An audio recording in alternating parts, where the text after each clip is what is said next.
이번 주도 한 주간 잘 지내셨습니까? 네. 요한복음 이제 오늘은 4장 사마리아 여인과 예수님의 만남에 대해서 공부를 합니다. 이전에 우리가 지난주에 했던 거 잠깐 생각해 보면 지난주 3장 한번 보시죠. 네. 자, 3장 22절부터 36절까지 세례 요한 이야기입니다. 사도 요한이 쓴 세례 요한 이야기. 네네. 그래서 3장에 보면 제일 중요한 요절, 우리가 잘 아는 요절이 3장 30절이었죠. 네. 그는 흥하여야 하겠고 나는 쇠하여야 하리라. 그러니까 이제 우리가 지난주 배운 걸 잠깐 생각해 보면 세례 요한을 잘 아는 사람이 와서 아니 선생님, 과거에는 선생님이 세례를 주면 전부 사람들이 선생님께 왔는데 이제는 선생님이 소개한 그 사람한테 다 가고 이거 어떡합니까? 이제 이렇게 이야기를 하는 겁니다. 그런데도 세례 요한은 아니야. 신랑이 기뻐하고 신랑의 들러리는 친구가 신부를 만나 행복한 걸 보고 박수 쳐주는 게 그게 내 역할이야. 예수님은 흥하여야 하고 나는 쇠하여야 하는 거야. 다 이렇게 멋지게 이야기를 합니다. 세례 요한은 참 우리가 요한복음 처음 공부할 때부터 생각해 본 대로 나는 누구인가? Who am I가 아니라 나는 누구의 것인가? Whose am I? 나는 하나님의 사람이니 하나님께서 나에게 예수님을 소개하고 회개 세례를 주라고 했으니 그 역할을 하다가 예수님 오셨을 때 그분이 흥하여야 하고 나는 쇠하여야 하리라 하고 나는 이제 서서히 무대 뒤로 사라지는 것, 그게 내 역할이다. 이렇게 멋지게 고백을 하는 거죠. 이렇게 고백을 했을 때 예수님께서 마태복음 11장 11절에 여자의 몸에서 난 자 중에 세례 요한보다 큰 이가 일어남이 없다. 세례 요한 최고다. 이렇게 칭찬을 하셨습니다. 네. 그래서 여러분들도 그리고 저도 또 우리 이 방송을 보시는 우리 시청자분들도 다른 사람과 나를 견주어서 내가 얼마나 더 대단한가, 뭐 우등감이나 열등감을 가질 것 없이 하나님이 나에게 주신 사명에 따라서 최고가 아니어도 최선을 다하면 하나님은 그걸로 기뻐하시는 분이다. 네. 이것이 이제 우리가 지난주에 배웠던 말씀입니다. 오늘 수업 마치는 줄 알았어요. 그래. 너무 좋은 말씀이다. 와, 너무. 오늘은 네. 이런 감동보다 더한 감동을 하나님께서 주시리라 믿습니다. 오늘 수업 요한복음 11강 행복한 만남. 자, 오늘은 4장 보겠습니다. 네. 요한복음 4장인데요. 4장 사마리아 여인입니다. 사마리아 여인을 예수님이 만나시거든요. 그래서 예수님과 사마리아 여인 사이에 대화를 하시고 아주 이 사마리아 여인이 예수님 때문에 행복한 여인으로 변화가 됩니다. 그래서 오늘 제가 제목을 행복한 만남. 그래서 세례 요한과 예수님의 만남도 행복한 만남이고 또 3장 앞부분에 나오는 니고데모와 예수님의 만남도 행복한 만남이고 누가복음 19장에 나오는 삭개와 예수님의 만남도 행복한 만남이지만 네네. 오늘 이 요한복음 4장의 사마리아 여인과 예수님의 만남은 정말 우리에게 많은 것을 느끼게 하는 네. 정말 행복한 만남입니다. 자, 한 절 한 절 우리가 살펴보도록 하겠습니다. 자, 4장 1절부터 제가 읽으면서 여러분들과 한번 말씀의 뜻을 풀어보도록 하겠습니다. 예수께서 제자를 삼고 세례를 베푸시는 것이 요한보다 많다 하는 말을 바리새인들이 들은 줄을 주께서 아신지라. 바리새인들은 주로 예수님의 대적자들이죠. 네. 바리새인 중에서 선한 사람도 있었죠. 니고데모. 그렇죠. 3장에 나오는 니고데모나 그 다음에 자기 무덤에 예수님을 장사 지냈던 아리마대 요셉 같은 극소수의 사람을 빼고는 대부분의 바리새인들은 예수님의 대적자들입니다. 네. 그렇죠. 그래서 1절에 보면 드디어 이제 예수님에 대한 소문이 세례 요한을 더 압도한다는 소식이 바리새인들에게 들립니다. 그런데 사실은 2절에 예수님이 친히 세례를 베푸신 게 아니라 제자들이 베풀었다. 이렇게 이 요한이 설명을 하고 있는 거죠. 네네. 아니 그러면 그 짧은 시간에 예수님이 그렇게 세례를 많이 베풀었어? 이렇게 독자들이 궁금해할까 봐 사실은 예수님의 제자들이 세례를 베푼 것이다. 자, 3절. 유대를 떠나사 다시 갈릴리로 가실새 사마리아를 통과하여야 하겠는지라. 사마리아인은 수가라 하는 동네에 이르시니 야곱이 그 아들 요셉에게 준 땅이 가깝고 거기에 또 야곱의 우물이 있더라. 예수께서 길 가시다가 피곤하여 우물 곁에 그대로 앉으시니 때가 6시쯤 되었더라. 그때 7절 드디어 사마리아 여자 한 사람이 물을 기르러 나옵니다. 자, 그런데 네. 그 당시를 보면 이렇게 되어 있습니다. 그 이스라엘 지도를 보면 맨 남쪽이 이두메라는 곳이고요. 그 다음에 유대, 그 다음에 사마리아, 이 북쪽이 갈릴리입니다. 그 예수님이 나사렛인데 나사렛은 갈릴리의 조금 남쪽이거든요. 그러니까 이두메, 유대, 사마리아, 갈릴리. 그러면 예수님께서 유대에 지금 계신 거죠. 자, 3절. 유대를 떠나서 갈릴리로 가십니다. 그러면 보세요. 유대를 떠나서 갈릴리로 가시면 사마리아를 통과해서 가는 길이 빠르잖아요. 맞아요. 그러니까 당연히 사마리아를 통과해서 가야 되는데 여기서 사마리아 여인을 만난 것이 오늘 요한복음 4장입니다. 네. 그런데 희한한 게 있습니다. 네. 궁금한 게. 자, 7절에 사마리아 여자 한 사람이 물을 기르러 왔을 때 예수님께서 물을 좀 달라 하십니다. 8절 제자들이 먹을 것을 사러 동네에 들어갔거든요. 네네. 그러니까 지금 우물가에 예수님만 있는 겁니다. 예수님만 있는데 사마리아 여자가 물을 기르러 온 겁니다. 네. 그러니 예수님은 지금 우리말로 하면 우물에 두레박이 없으니 그 물 기르러 온 여인에게 물 좀 주시오라고 말할 수 있잖아요. 그쵸. 여러분 같으면 수지 씨나 윤정 씨 같으면 네. 나그네가 물 좀 달라 그러면 어떻게 하시겠습니까? 주죠. 뭐. 주죠. 네. 내 것도 아닌데. 아니 그럼요. 뭐 그죠? 어렵다고. 목마른 나그네가 와서 물 줄 거 아닙니까? 네네. 9절 보세요. 자, 그럼 9절은 수지 씨가 한번 읽어보세요. 사마리아 여자가 이르되 당신은 유대인으로서 어찌하여 사마리아 여자인 나에게 물을 달라 하나이까 하니 이는 유대인이 사마리아인과 상종하지 아니함이러라.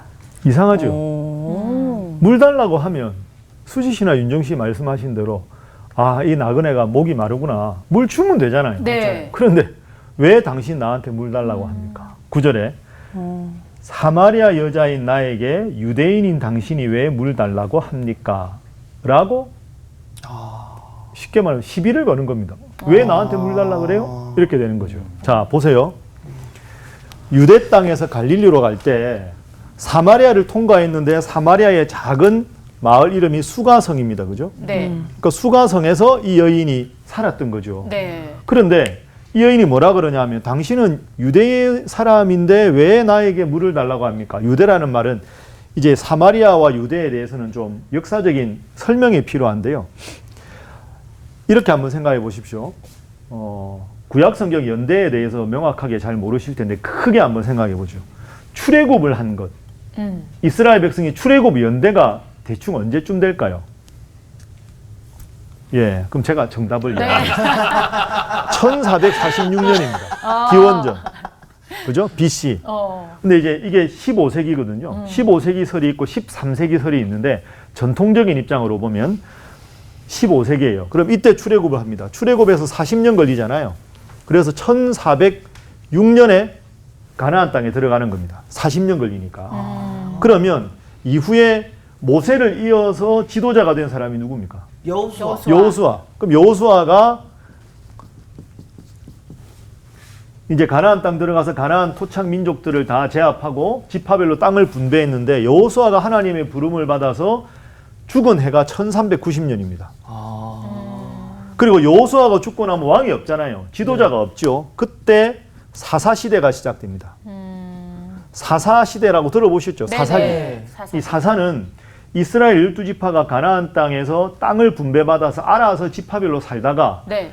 다른 외적이 침범을 하면 한 지파가 전쟁을 할 수 없잖아요. 그러니까 위기 상황에서 임시로 왕의 역할을 하는 사람, 하나님께서 지명해서 네네. 그 역할을 하다가 이제 국가의 위기가 다 극복이 되고 나면 자기 일로 돌아가시죠. 그러니까 사사는 지금 왕은 항상 백성 위에 군림하지만 위기 상황에서 하나님의 부름을 받아서 위기만 극복시키는 인물을 사사라고 합니다. 그래서 사사가 총 12명이거든요. 네네. 온니엘, 에옷, 삼갈, 드보라, 기드온, 돌라, 야엘, 입다, 입산, 엘론, 압돈, 삼손. 노래하십니다. 이렇게 해서 1050년 이 되면 우리에게도 왕을 주십시오. 우리 초대 왕이 생깁니다. 이스라엘의 초대 왕이 누굽니까? 사울. 사울이죠, 사울. 네. 그러니까 1390년, 1050년까지는 340년. 이 기간이 사사시대가 되는 거죠. 그러면 1050년에 이스라엘의 초대 왕이 된 다음에 초대 왕 사울 다음이 누굽니까? 다윗. 다윗 다음이 솔로몬. 솔로몬 다음이 여러분. 르호보암과 르호보암. 여로보암이 됩니다. 자, 이 전체적인 역사를 좀 여러분들이 아실 필요가 있으니까요. 그래야 이 오늘 본문을 정확하게 이해할 수 있으니까 요걸 좀 보겠습니다. 그렇게 네. 해서 이제 사울에서부터 다윗에서 그리고 솔로몬으로 해서 솔로몬의 아들이 르호보암입니다. 네. 그런데 르호보암 때 백성의 원로들이 와요. 솔로몬 왕이 말년에 너무 사치하고 세금을 너무 많이 걷었으니 세금을 좀 경감시켜 주십시오라고 원로들이 와서 제안을 합니다. 그런데 그 제안을 르호보암이 거절을 합니다. 이때 나라가 분열이 되죠. 네. 그래서 다윗, 솔로몬, 르호보암으로 이어지는 이걸 하면 르호보암 그리고 르호보암의 반대에서 반역을 일으키는 사람이 여로보암입니다. 이름이 비슷하죠. 이름도 네. 비슷하네. 르호보암, 여로보암. 그래서 여전히 르호보암을 따르는 지파가 두 지파, 네. 유다와 베냐민 지파고요. 이들이 남유다가 되는 겁니다. 남유다. 그죠? 네. 전통적인 거는 그럼 남유다. 그런 거죠. 네. 그 여기가 10지파가 되는 거예요. 그럼 이 나라 이름이 필요하겠죠. 네네. 이 나라가 북이스라엘이 됩니다. 이스라엘. 그 생각을 해보면 원래 여기는 여러분 성경을 일단 헷갈리는 게 이 나라가 이스라엘이잖아요. 예. 이스라엘이라는 나라가 남유다와 북이스라엘로 분열이 되는 거죠. 그죠. 그래서 성경을 읽다 보면 이스라엘이다, 뭐 유다다, 맞아요. 또 북이스라엘 나오는 게 헷갈리는 이유가 헷갈려요. 여기 있습니다. 자, 이제 요렇게 되는 거죠. 이때가 기원전 931년입니다. 선생님 그러면 여로보암도 솔로몬 아들이에요? 아닙니다. 아니, 그냥 백성의 지도자 중에 한 사람이고요. 르호보암이 아들이고. 아들인 거죠. 그러니까 남유다는 두 지파, 북이스라엘이 10지파. 그러면 이 지파가 이 정통성을 부인하고 나가버렸잖아요. 네. 그러면 여기는 원래 수도가 예루살렘인데 네. 북이스라엘이 나갔으니까 수도가 필요하겠죠. 네. 북이스라엘의 수도가 어딜까요? 오늘 본문과 수가성은 작은 성이니까 저기 어디 여인? 사마리아? 그렇죠. 사마리아. 그렇죠. 사마리아. 사마리아 땅 똑같이. 사마리아가 북이스라엘의 수도가 됩니다. 야. 이 북이스라엘이 기원전 721년에 여러분 세계사 시간에 아시리아 들어보셨죠? 아시리아에. 아수르에게 멸망을 당합니다. 네. 그럼 이 나라가 없어지는 거예요. 이거는 기원전 586년에 바벨론에게 망하는데요. 자, 여기서 보세요. 더 하면 복잡하니까. 네네. 그럼 사마리아 나라가 망했잖아요. 북이스라엘이. 망한 다음에 아수르가 많은 이방인들을 사마리아로 이주를 시킵니다. 그래서 다양한 종교를 믿게 만들어요. 그러니까 원래 하나님만 믿는 믿음을 이미 상실한 상태에서 나라가 망하고 사마리아에 각종 이방인들이 들어와 살다 보니까 하나님 믿는 사람은 별로 없고 온갖 잡신을 믿는 종교 혼합주의가 사마리아가 되어버린 거죠. 네네네. 그러면 자, 이 나라가 망했을 때 남유다 입장에서 보면 네. 야, 저기는 봐라.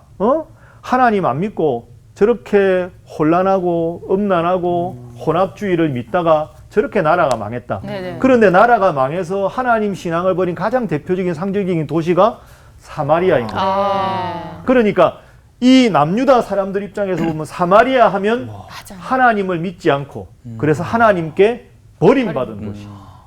그러니 예수님은 엄밀하게 따지면 유다 지파니까 네네. 이쪽 계통이니까 사마리아 여자한테 물 좀 달라고 하니까 딱 억양을 들어보니까 이 사마리아 사람도 아니고 행색이 우리 지역 사람이 아닌데 당신 왜 유대인인데 평소에 우리 보기를 벌레 보듯이 하고 사마리아 사람들은 하나님 신앙을 버려서 버림받은 사람들이다.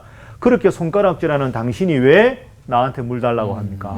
그 당시에 경건한 사람은 유대에서 갈릴리로 갈 때 사마리아를 통과하지 않고 삥 둘러서 갈릴리로 갔거든요. 아무리 시간이 많이 걸려도. 그러니 당신은 딱 보니 유대인인데 왜 사마리아 땅에 들어왔습니까? 그리고 왜 사마리아 여인이 나에게 물을 달라고 합니까? 이런 식으로 우리가 보기에는 시비를 걸게 되는 역사적인 배경이 여기에 숨어 있는 거죠. 혹시 예수님도 지름길로 가시려고 그렇게 가신 건 아닐까요? 그게 아니고요. 그런 건 그렇게 볼 아니지. 수도 있겠지만 그쵸. 더 중요한 건 네. 버림받은 땅에 사는 여인이라고 해도 나는 너를 버리지 않는다. 그래. 맞아. 내가 너에게 천국 복음을 전하겠다. 그러니까 예수님은 그 의도를 가지고 일부러 사마리아 땅을 맞아, 일부러 가셨어. 그러니까 이게 행복한 만남을 위해서 네네. 예수님께서 가신 네. 거죠. 그래서 좀 복잡한 내용이 여기에 숨어 있습니다. 좀 더 볼까요? 네. 아까 9절에 시비를 걸었다 그러죠. 당신은 유대인인데 왜 나에게 물 달라고 합니까? 왜 그러냐? 요한이 설명을 친절하게 합니다. 9절 후반절에 이는 유대인이 사마리아인과 상종하지 아니함이로라. 예수님께서 대답하십니다. 하나님의 선물과 너에게 물 좀 달라 하는 내가 누군 줄 알았으면 너 나에게 물 달라고 했을 것이다. 내가 누군지 모르니까 그렇게 지금 마음을 열지 못하고 있구나. 11절. 아니 주여. 이 주여라는 건 그냥 주님이란 뜻이 아니고요. 유대인 남성에 대한 존칭입니다. 네네네. 그냥 부릅니다. 아니 당신은 물기를 그릇도 없고 이 우물은 깊은데 어디서 당신이 그 생수를 얻겠습니까? 이 우물이 야곱의 우물이거든요. 네. 6절에 나오죠. 야곱의 우물. 이 우물의 깊이가 31m 정도 돼요. 와. 지금도 여기서 물이 나옵니다. 와. 자, 12절. 우리 조상 야곱이 이 우물을 우리에게 주셨습니다. 그리고 우리가 다 지금 조상대대로 여기서 마셨습니다. 그런데 당신이 가진 물이 대단하다고 하니 당신이 야곱보다 큽니까? 13절. 이 물을 마시는 자는 다시 목마르겠지만 14절.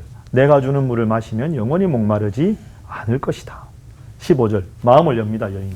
그러면 그 물을 저에게 주십시오. 16절. 가서 남편을 불러오라. 17절. 남편이 없습니다. 내 말이 맞다. 18절. 남편 5이 있었는데 지금 있는 자도 너의 남편이 아니다. 어머, 당신은 대단한 분이군요. 19절에 선지자시군요. 여러분, 이게 대화가 뭔가 이렇게 탁탁 맞아서 쭉 나가야 되는데 지금 엇갈립니다. 맞아요. 대화가. 네. 그죠? 뭔가 좀 깔끔하지가 않죠. 맞아요. 자, 그러면 왜 그런지를 지금부터 한번 살펴보겠습니다. 내용은 대충 봤으니까요. 제가 2절, 3절, 4절, 5절까지는 설명을 드렸죠. 사마리아에 있는 간 것이 아주 특별한 일이었다. 자, 그렇게 보시고 6절 보면 예수님께서 길 가시다가 피곤해서 우물 곁에 앉으셨는데 때가 6시쯤 되었다. 6시가 지금 시간으로 몇 시일까요? 좀 저녁 시간 뭐 이런 거 아닐까요? 좀 잘 모르겠지만. 예, 잘 모르겠죠. 자, 요한복음의 새벽인가? 시간은 네. 지금 시간으로 하면 플러스 6을 하면 됩니다. 오, 지금 12시. 그럼 6시면 밤 12시?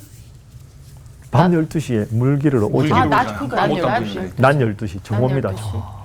정오. 정오. 자, 그럼 질문 한번 해보죠. 네. 낮 12시. 자, 윤정 씨, 네. 이스라엘에 12시 정오면 덥겠죠? 너무 더울 것 같아요. 너무 덥죠? 그 시간에 물기르러 나오겠습니까? 윤정 씨 안 같은 나오죠. 그 시골 가면 예. 한낮에 있죠. 예. 햇볕에 일하시는 분은 아무도 없어요. 그렇죠. 그때 큰일 낮잠을 나요. 진짜. 질문. 주무시니까. 예. 왜 이 여인은 정오에 물기르러 나왔어요? 제가 이렇게 좀 추측을 하건데 예. 이 여자는 아까 요 뒤에 스토리를 보니까 남자가 이렇게 5명 있다 뭐 이런 얘기를 했잖아요. 예, 예. 동네에서 이미 손가락질 받는 여자인 거야. 그러니까 창피한 거야 자기가. 예, 예. 그 밖에 나오면 사람들이 막 자기를 보고 수근수근 대고 막 이러니까 그 사람들의 눈을 피해서 아무도 안 나오는 그 시간에 얼른 물을 떠다가 집에를 잽싸게 가야 되겠다는 그 목적하에 예, 예. 혹시 그 시간에 나가지 않았을까? 그 대답에 대해서 제가 아니 잘못됐나? 덧붙일 말이 없습니다. 아 그래요? 아니 나는 사마리아인 여자인 줄 알았어. 아 진짜? 어제 자기 얘기처럼. 왜냐면 내가 만약 이 여자였으면 그랬을 것 같다라는 생각이 들었어. 그게 정답입니다. 그러니까 와. 사도 요한이 네. 예수님께서 피곤해서 우물가에 앉으셨다라고 말하면서 굳이 시간을 밝힌 이유가 여기 있는 겁니다. 그죠? 그러니까 이 여인은 어떤 여인이냐? 2가지 정체를 알 수 있습니다. 그러니까 사마리아 여인은 일단 첫 번째는 사마리아라는 땅이 버림받은 땅이라 그랬잖아요. 네. 버림받은 땅. 하나님을 믿는 신앙을 버려서 나라가 망하고 종교 혼합주의에 물든 하나님의 버림받은 땅. 네. 그럼 이 여인의 정체는 뭐냐? 버림받은 여인입니다. 아. 그죠?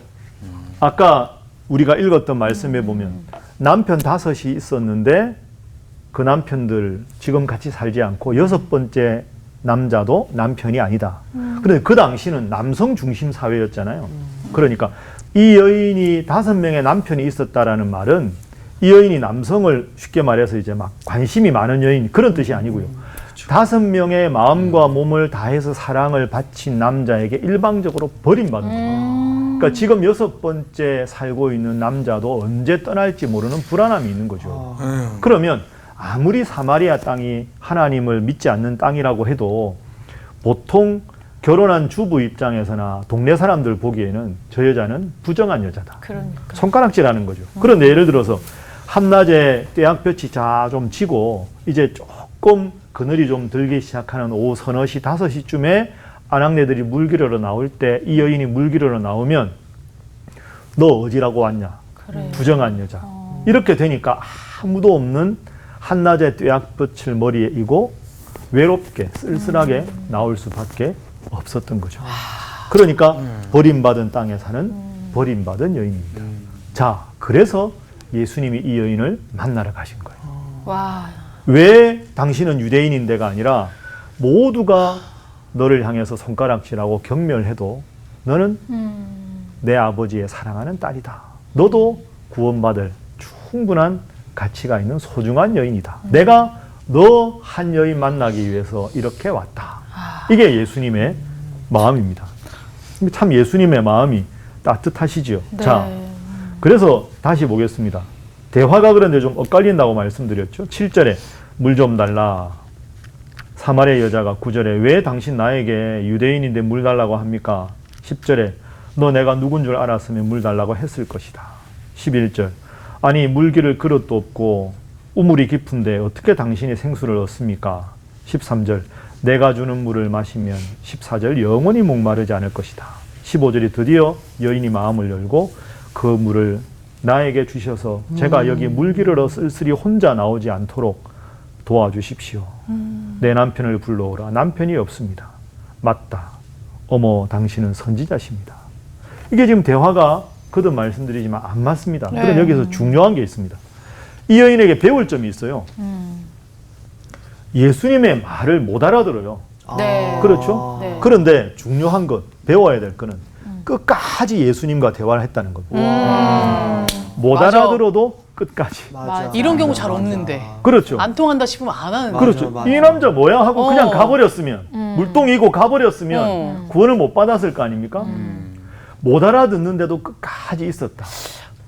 이게 참 중요한 겁니다. 그리고 한편으로는 네. 이 여자는 지금까지 이렇게 대화할 만한 사람도 없었을 것 같아요. 그렇죠, 그렇죠. 네. 그 점도 아주 중요한 점입니다. 네. 그러니까 뭔가 이분은 범상치 않은 분이다.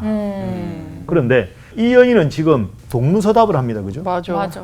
동문서답을 했지만 끝까지 함께 했다는 게 중요한 겁니다. 네. 그래서 우리가 성사학당 공부하면서 전에 제가 말씀드렸지만 제가 군목 할 때 졸더라도 예배당에 와서 졸아라. 콩나물 키울 때 물 주면 콩나물 시루에 물이 다 빠져나가는 것 같지만 흐르는 물을 먹으면서 콩나물은 자란다. 그러니까 여러분 패널 이 자리가 진짜 좋은 자리인 겁니다. 네. 그리고 시청자분들이 성사학당 1시간, 2시간 듣는 게 큰 의미가 없는 것 같지만 그렇게 하면서 자기도 모르게 신앙이 자라는 거죠. 그래서 동문서답을 했는데 결과가 어떻게 되느냐 한번 보십시오. 네. 자, 여러분 9절에 맨 처음에 이 여자가 예수님을 뭐라고 불렀습니까? 당신은 당신. 맞아. 그죠? 당신은 뭔가 좀 마음이 안 열린 거죠. 네. 당신은 자, 그러다가 칭호가 바뀝니다. 네. 중간에 주여는 그냥 존칭이고요. 네. 19절. 자, 보규 씨가 19절 한번 읽어 주세요. 여자가 이르되 주여 내가 보니 선지자로소이다. 그렇죠. 당신이 뭘로 바뀌었습니까? 선지자. 선지자로 바뀌었습니다. 그리고 또 한 번 더 바뀝니다. 자, 29절은 우리 가람 씨가 한번 읽어 주십시오. 29절. 네.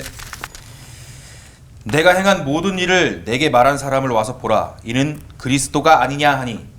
자, 호칭이 뭘로 바뀝니까? 그리스도. 그리스도로 아. 바뀝니다. 그러니까 처음에는 경계를 잔뜩 하면서 당신이 네. 어머, 이분이 보통 분이 아니구나. 선지자. 그리고는 그리스도. 그리스도. 그리스도는 구원자라는 뜻이라 그랬죠. 네. 그러니까 당신에서 아까 말씀하신 대로 그냥 이 사람 뭐야 하고 그냥 가버렸으면 안 됐을 텐데 못 알아들어도 끝까지 있다 보니까 예수님을 구원자로 고백하는 겁니다. 그러니까 신앙생활은요, 이렇게 점점 변해가는 거고요. 나는 변화를 모르는데 어느 순간 내가 그래도 이만큼, 과거 같으면 이 정도 어려움이 있으면 자빠지고 주님을 원망하는 사람이 이제 기도해야지, 하나님 바라봐야지, 그렇게 바뀔 수 있다. 그러니까 신앙의 기초 체력을 끊임없이 키워가는 게 중요하다 하는 걸 우리가 이 여인을 통해서 볼 수가 있습니다. 자, 그런데 네. 이 구절 읽을 때마다 좀 이해가 안 되는 구절이 하나 있어요. 자, 15절에, 자, 수지 씨가 15절 한번 읽어주세요. 여자가 이르되 주여 그런 물을 내게 주사 목마르지도 않고 또 여기 물 기르러 오지도 않게 하옵소서. 자, 드디어 이 여인이 마음을 열었잖아요. 네네. 내가 주는 물은 영생하는 샘물이다. 그러면 그 물을 저에게 주십시오. 그래서 여기 물 기르러 오지도 않고 영원히 목마르지 않게 해주십시오.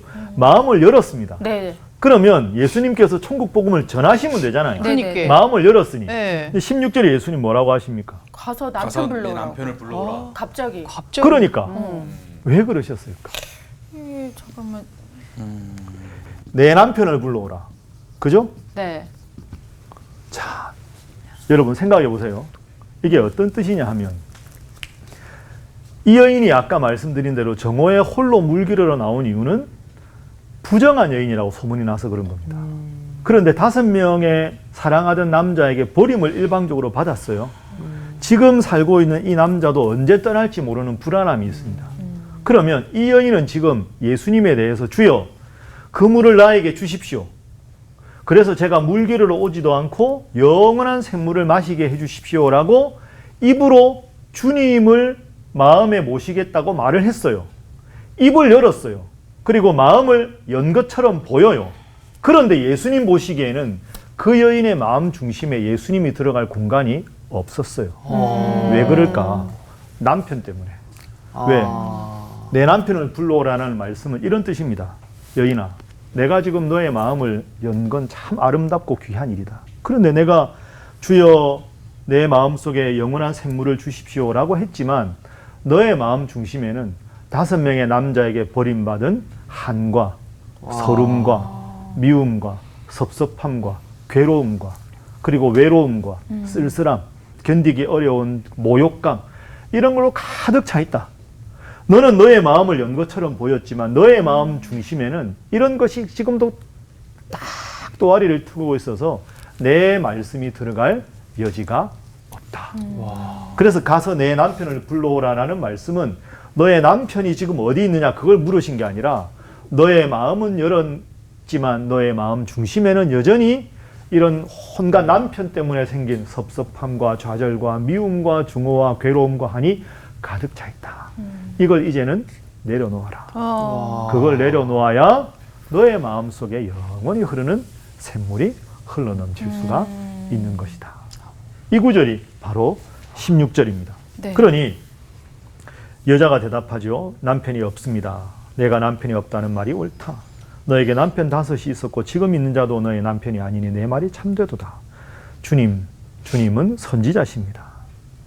그리고 이제 예배에 대한 주제로 넘어갑니다. 우리 조상들은 이 산에서 예배하였는데, 자 보십시오. 그럼 이제 마음을 열었잖아요.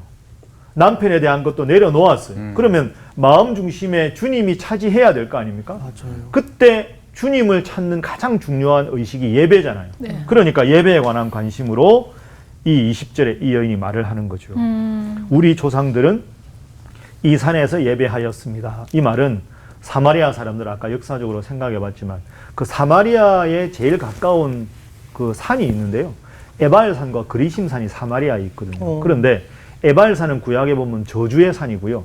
그리심산이 축복을 선포하는 축복의 산입니다. 그러니까 사마리아 사람들은, 경건한 유대인들은 자신들을 배척하니까 그리심산에서 예배를 드리면 된다 하는 식으로 자기들의 전통을 만들어서 사마리아 사람들은 그리심산에서 예배를 드리면 하나님 기뻐하신다는 식으로 자기들 나름대로 합리화를 한 거죠. 그게 성경적 배경이라기보다는 그 말을 하는 겁니다. 그러니 20절에 우리 조상 사마리아 사람들의 대대로 그리심산에서 예배했는데 당신들은 예배할 곳이 예루살렘에 있다고 들었습니다.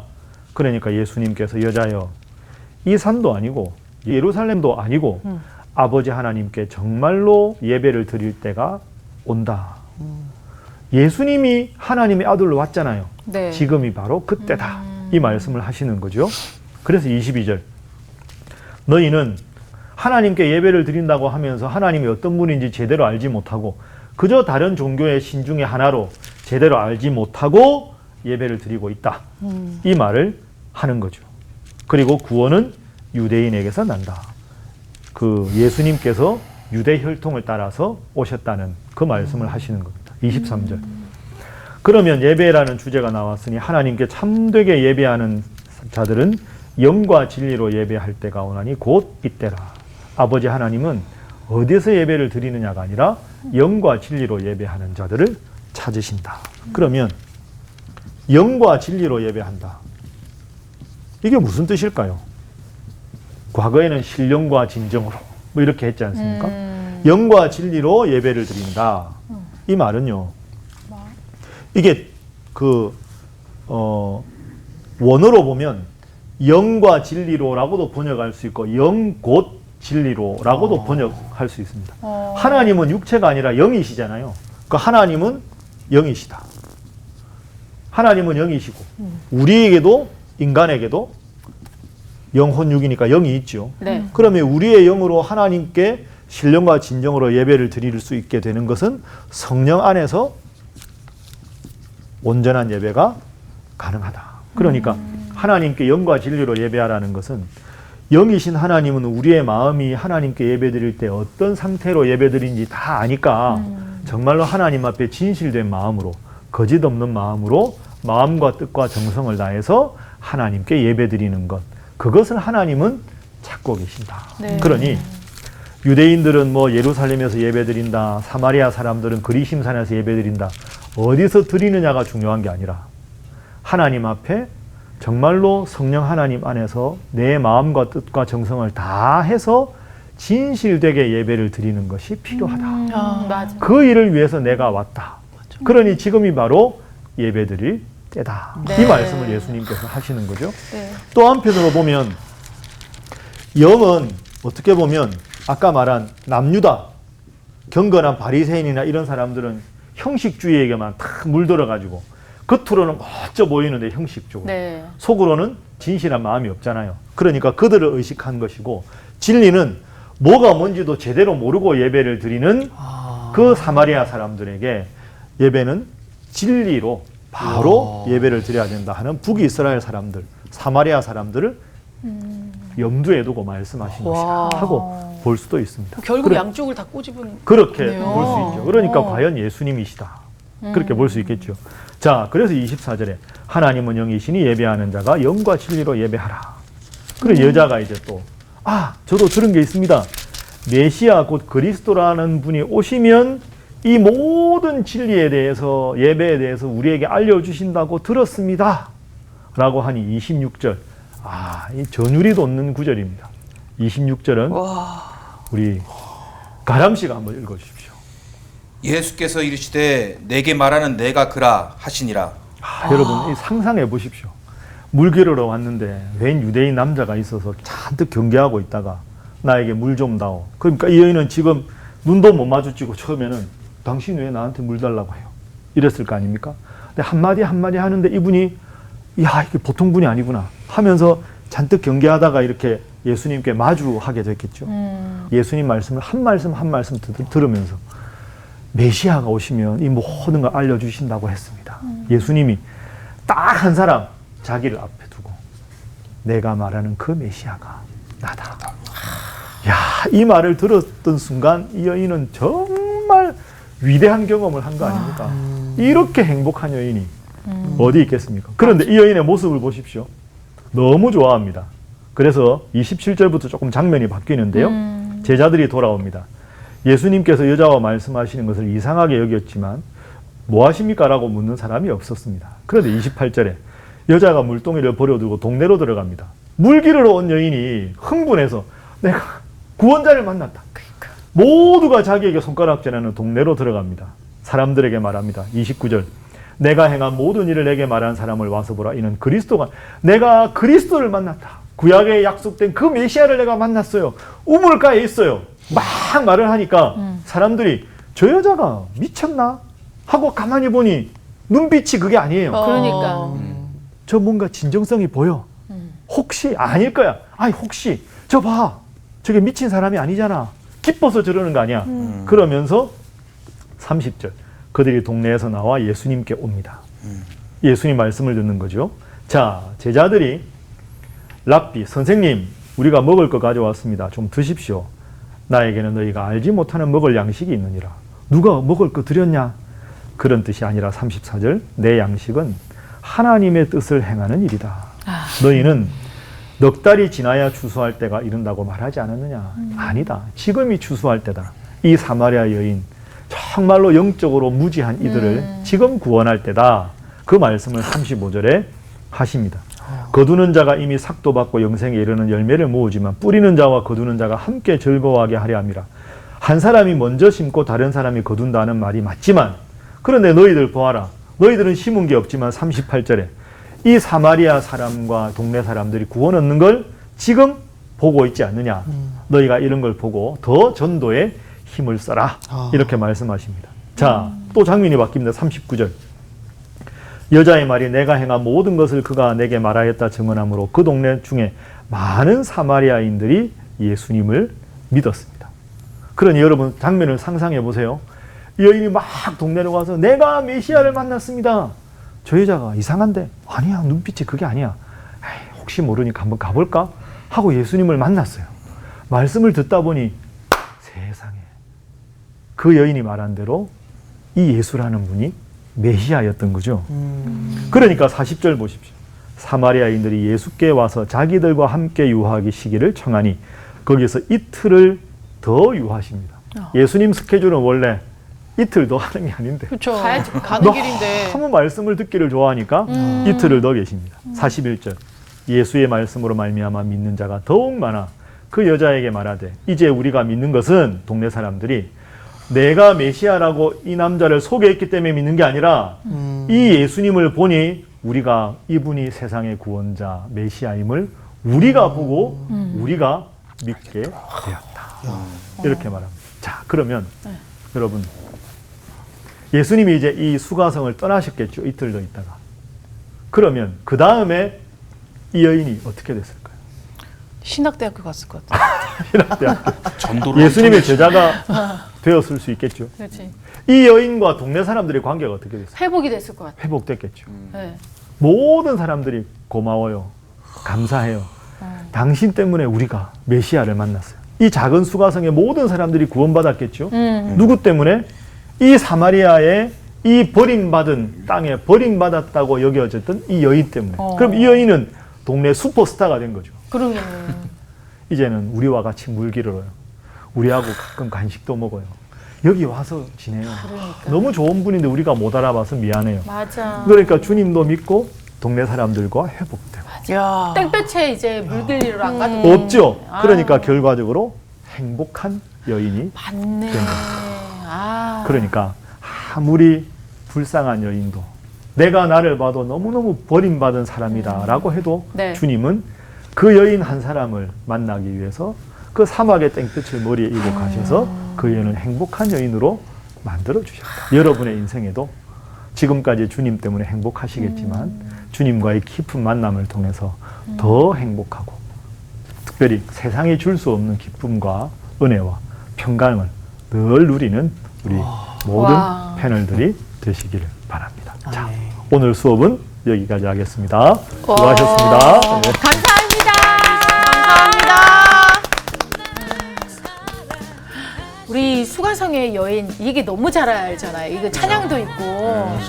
아니 근데 나는 이 수가성의 여인의 이 모든 스토리가 오늘로써 완전히 정리가 됐어요. 정리를 쫙 어. 시켜줬으니까. 이제 이 예수님과 이 만남이 어떻게 보면 그 우연한 만남이 아니라 예수님은 작정을 하고 가셨네. 그러니까. 이 양을 잃어버릴까봐.